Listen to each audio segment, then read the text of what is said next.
All scuba divers agree that if you're going diving, you have to have an alternate air source in the event that either your primary regulator fails or your buddy has an out of air emergency. This video, I'm going to tell you why I think that air integrated power inflators are a terrible idea.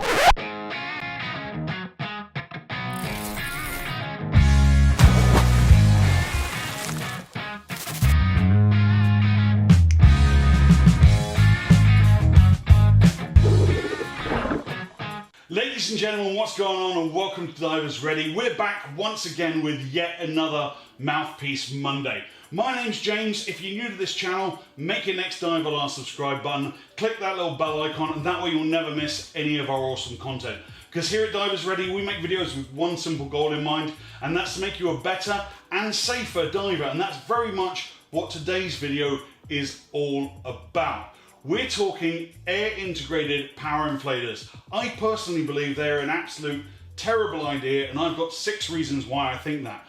But first off, what do I mean when I say air integrated power inflators? What even are they? Essentially, an air integrated power inflator is a solution looking for a problem.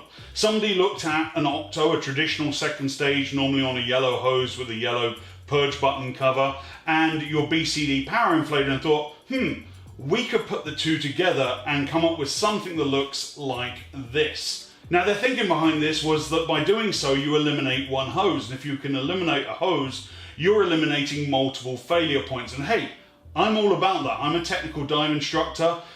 We manage risk by eliminating failure points. That's the core of everything that I do. But there comes a point in time where if you're going to eliminate that many failure points, you might as well just not go diving. I mean, fin straps are a failure point. Should we dive without fins? I don't think so. Now, the manufacturers who have come out with these, and it's not everybody, but a few, have basically taken all the components of a second stage and all the components of a power inflator and mushed them together. So you have the mouthpiece, you have the purge button, the venting diaphragm there, and you have the exhaust on the bottom, and then you also have a inflate and a deflate button, and it connects to your corrugated inflator hose and is powered by your LPI, your low pressure inflator. Now, when you buy one of these, it'll come in a box with a new inflator hose that fits the special coupling here that you need to change out onto your regulator. And it also comes with a set of adapters that screw into this port here and attach to the corrugated hose on your BCD. And normally they give you a few different sizes because they want to cover as many different brands of BCD as possible. And the corrugated hose on your inflator is not universal. I fitted one here to my Dive Right Hydrolite just for the purposes of this demonstration. So in the event that I had a primary regulator failure, if my second stage failed for any reason, I would discard and switch over to my air integrated power inflator. Or if my buddy had an out of air emergency, I would donate my primary to them and again switch to the air integrated power inflator. Yeah, so my first complaint about these things is they breathe like absolute garbage. Even the cheapest regular second stage octopus breathes better than this thing does, and that ordinarily wouldn't be that bad. But remember, you're only going to use this in an emergency situation. Either your primary has failed or your buddy is out of gas. The adrenaline is pumping, you're wide-eyed, everything is on high alert, and then you shove this in your mouth, your work of breathing goes up, and all of a sudden that could be a trigger for panic. I could easily see how that situation can go from bad to complete shit show. And before anyone comments, this is brand new out of the box. This has never been used. It's not mine, but it is brand new. My second problem with air integrated power inflators is it's primary donate done wrong. What do I mean by primary donate? Primary donate is any gear configuration whereby if your buddy has an out of air emergency, you are donating your primary to them.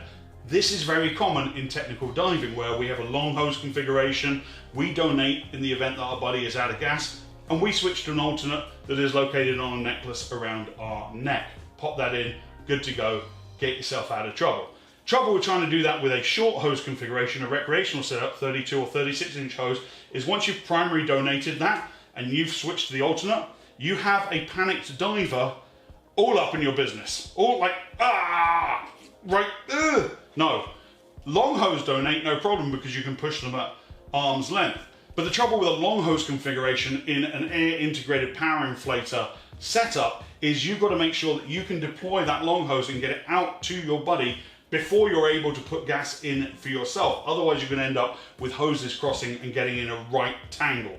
Okay, let's say you're able to execute an out-of-air emergency in this configuration. Your buddy's on your primary, you're breathing off of this not very good second stage. Now you need to thumb the dive and make a safe, slow ascent to the surface. Only trouble is, the device that controls your buoyancy is now the thing that you're breathing off of. In this situation that I'm in right now, I can't even put this straight in my mouth without turning away from my buddy who's breathing off of this second stage. So I've got this in my mouth, and now I need to be able to press the deflate button as I go up to vent the gas from my BCD as it expands, which means I've got to put it to the highest point. This is in my buddy's mouth. So that is properly awkward. Now you're in an emergency situation and you're trying to play the buoyancy flute. Ooh, ooh, ooh, ooh. It's not a good idea. The fourth reason that I don't think that air-integrated power inflators are a good idea is the training opportunities they present. Now, not so much if you dive with a regular buddy all the time, your partner or whoever it may be, and you've trained them and they understand if they have an out-of-air emergency, they're taking your primary and switching to your alternate. But if you're the kind of diver who dives solo a lot and gets paired up on dive boats, the Insta-Buddy scenario we've talked about in other videos, you need to make sure that you're briefing them on what to do in an out-of-air emergency. Hi stranger, by the way, I don't have an octo, so in the event that you have an out-of-air emergency, you're taking the primary.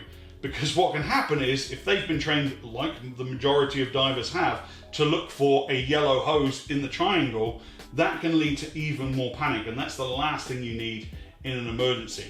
Unfortunately, too many people slap one of these on their BCD and forget to inform their Insta-Buddy partners that this is their alternate air supply and that they will donate the primary and go onto this in the event of an out-of-air emergency. I'd go further to say that if you buy one of these, you are responsible for training everybody you have on your out-of-air drill. Reason number 5 that I hate these things is that they present service issues. Now, if you're a good, competent diver, you know that your regulator needs to be serviced about every 200 dives or every year or 2 years based on the manufacturer's recommendation. And you're taking care of that. You're taking it to the shop and you're getting your regulators looked at. But when was the last time you took your BCD for a service? I mean, you should, of course you should, but I feel like it's something that a lot of people overlook. The trouble is, this comes apart and is no longer part of your regulator setup. So this sits on your BCD, this gets sent for service, and this gets sadly neglected. So again, if you disagree with me, if you think these are a good idea and you want to invest in one, make sure you get that serviced every time you get your regulator service, which means taking it off of the low pressure inflator assembly and sending it in with your regulator. All right, one more reason that these things are terrible. They're bloody expensive. This is an Atomics SS1. Like I said, it's not mine, it's the stainless steel version. And it retails for $310 in the United States. You can pick up a decent brand octopus, alternate second stage, for between $150 and $250, depending on how fancy you want to get. And it'll breathe better, and it's more convenient. So I really don't understand how they sell these things at all. All right, well, I've just given you 6 reasons, but maybe some of you aren't convinced. Maybe some of you still think these are a good idea. Let me give you 2 more examples just quickly. Number 1, I can't think of a single technical diver who uses an air-integrated power inflator. So we're talking about the upper echelons, the more experienced divers, the ones that do the deeper, darker, more dangerous dives, that really have a focus on their gear and take risk management incredibly seriously, especially when it comes to eliminating failure points. And if this thing is supposed to eliminate failure points, how come technical divers don't use them? And not just technical divers either. I can't think of one serious quality dive professional out of the hundreds of friends that I've got who are dive master or above level certification who have one of these on their gear. That should really tell you something, because a professional working dive master, believe it or not, deals with out-of-air emergencies frequently. And if they choose not to use these, there must be a reason. And before you jump in the comments like, well, why are they dealing with out-of-air emergencies all the time? It happens, trust me. You work at a recreational dive center long enough, you're gonna have out-of-air emergencies. And it's not the dive professional's fault, usually. And look, I understand that scuba diving is a sport that can only evolve in time with its own technology. And I am not a naysayer against development, far from it. I'm normally an early adopter. These things have been out for a number of years now, and I've never ever seen the benefit of them.